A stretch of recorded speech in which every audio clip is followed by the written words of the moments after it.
আমরা চাই আমাদের সীমিত সম্পদের সর্বোচ্চ ব্যবহার করে অগ্রাধিকার ভিত্তিতে সীমাবদ্ধতার মধ্যে যাতে আমরা সর্বোচ্চ সেবাটুকু দিতে চাই। ইতিমধ্যে সরকারের তরফ থেকে আমাদের যত ধরনের বেদখল যে রেলের যে সকল জমি বেদখল হয়েছে সেইগুলিকে আমরা দখলমুক্ত করার জন্য কিন্তু আমরা নির্দেশনা দিয়েছি এবং সেই নির্দেশনাগুলি আমার মনে হয় যে একেবারে মাঠ পর্যায়ে চলে আসবে যে আমরা রেলের কোনো সরকারি কোনো সম্পত্তি সে যেই দখল করুক তাকে সেই জায়গা থেকে দখলমুক্ত করতে উচ্ছেদ করতে হবে এবং এই ব্যাপারে আমরা খুব কঠোর। আমাদের যতটুকু এই পর্যায়ে বর্তমান পর্যায়ে রয়েছে সেই জায়গায় যাতে দায়িত্বের কোনো ঘাটতি না থাকে। আমরা বলবো যে আমাদের এটা নাই ওটা নাই, কিন্তু আমাদের যতটুকু আছে সেই জায়গায় কোনো ঘাটতি আছে কিনা, সেই জায়গায় সেবার কোনো দুর্বলতা আছে কিনা, সেই জন্যই আমরা কিন্তু নিজেরা পরিদর্শনে যাচ্ছি। আমাদের যারা জিএম পর্যায়ে ডিআরএম পর্যায়ে আমাদের যারা মানে বিভিন্ন জোনের যারা দায়িত্ব রয়েছেন তাদেরকেও আমরা বলছি যে আপনারা সবগুলি সুপারভাইজার যারা রয়েছেন যারা সবাইকে বলছি যে আপনার মাঠ পর্যায়ে যেতে হবে, মাঠ পর্যায়ে কোনো দায়িত্বের অবহেলা ঘটছে কিনা সেটিকে নিশ্চিত করতে এবং সেই জন্য আমরা কাজ করে যাচ্ছি। ঢাকা, কক্সবাজার, ঢাকা, সিলেট, হ্যাঁ এইগুলি কিন্তু প্রায়োরিটির মধ্যে আছে। সুতরাং যেগুলি প্রায়োরিটির মধ্যে আছে এবং মাননীয় প্রধানমন্ত্রীও কিন্তু সিলেটকে গুরুত্ব দিচ্ছেন। আপনার ইতিমধ্যে উনি এই এলাকায় সিলেট ঘুরে গিয়েছেন, উনিও কিন্তু প্রায়োরিটির মধ্যেই সিলেট রয়েছে। সুতরাং সিলেটের গুরুত্ব আমাদের কাছে আছে, সেই গুরুত্ব অনুযায়ী আজকে এখানে আমাদের জিএম রয়েছেন, দায়িত্বশীল কর্মকর্তা সবাই এখানে রয়েছেন।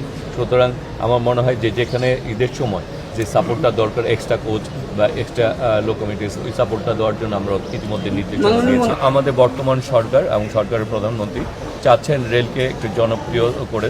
রেলের জনপ্রিয়তা রয়েছে, চাহিদা রয়েছে, কিন্তু আমাদের আসলে সীমাবদ্ধতা। আমরা সরকার জনগণের ভোটে নির্বাচিত হওয়ার পর আমরা রেলের আমাদেরকে দায়িত্ব দেওয়ার পর আমরা দেখেছি যে আমরা যেভাবে চাই, আমাদের সরকার যেভাবে মানুষকে সেবা দিতে চায় সেই সেবাটা দেওয়ার জন্য আমাদের যে ধরনের সাপোর্ট দরকার, আমাদের যে ধরনের লোকোমোটিভ দরকার, আমাদের যে ধরনের কোচ দরকার, আমাদের এখানে যে ধরনের সেবাগুলি নিশ্চিত করে যাওয়ার দরকার সেগুলি সীমাবদ্ধতা রয়েছে।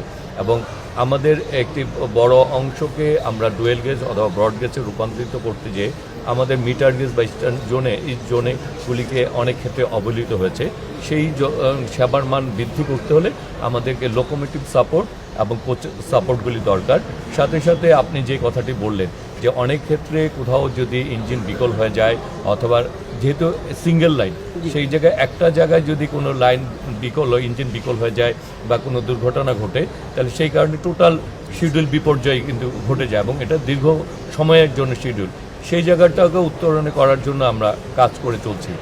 আমরা চাই আমাদের সীমিত সম্পদের সর্বোচ্চ ব্যবহার করে অগ্রাধিকার ভিত্তিতে সীমাবদ্ধতার মধ্যে যাতে আমরা সর্বোচ্চ সেবাটুকু দিতে চাই।